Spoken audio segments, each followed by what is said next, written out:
Assalamualaikum. Misi kita nak cari ikan semilang.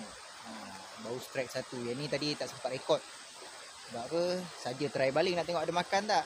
Itu yang tak rekod dulu tu. Baling sekejap tak sampai 2 minit. Tengok dia makan. Ni nak buat apa? Umpan toman ni untuk toman. Okey, apa nak try baling sekali lagi. Lagi gelap lah. Lampu pun tak bawa.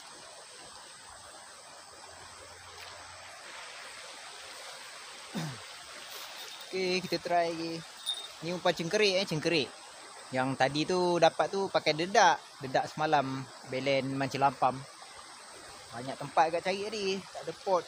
Pot ni lah ingatkan tak ada tadi.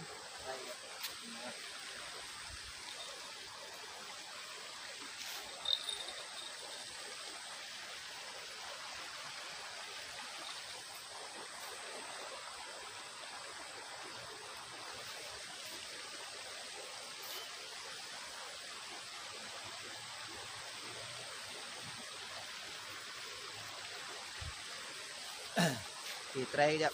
Yang tu pula makan dalam pula. Tengok ada sambal ke tak. Ada. Strike. Alhamdulillah.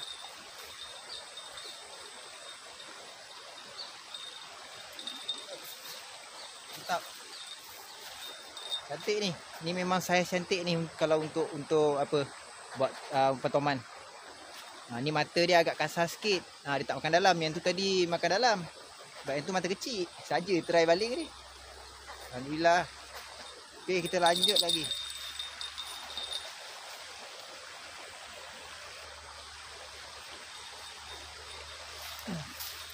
Okey, try lagi baling. Okey, sebab dah senja-senja ni. Senja ni memang banyak bini keluar.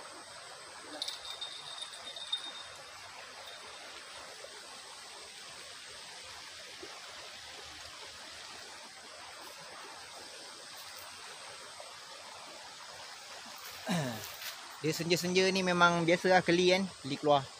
Ni pun tak bawa lampu tadi ni. Sebab saja nak try apa tadi. Kat tempat-tempat yang terang sikit tadi. Ada pot lah. Kalau ada makan kan makna ni memang waktu dia dah keluar ni. Dulu lopak ni besar ni. Diorang dah buat projek atasnya. Dia dah tolak semua ni. Lapia pun besar-besar sini tu.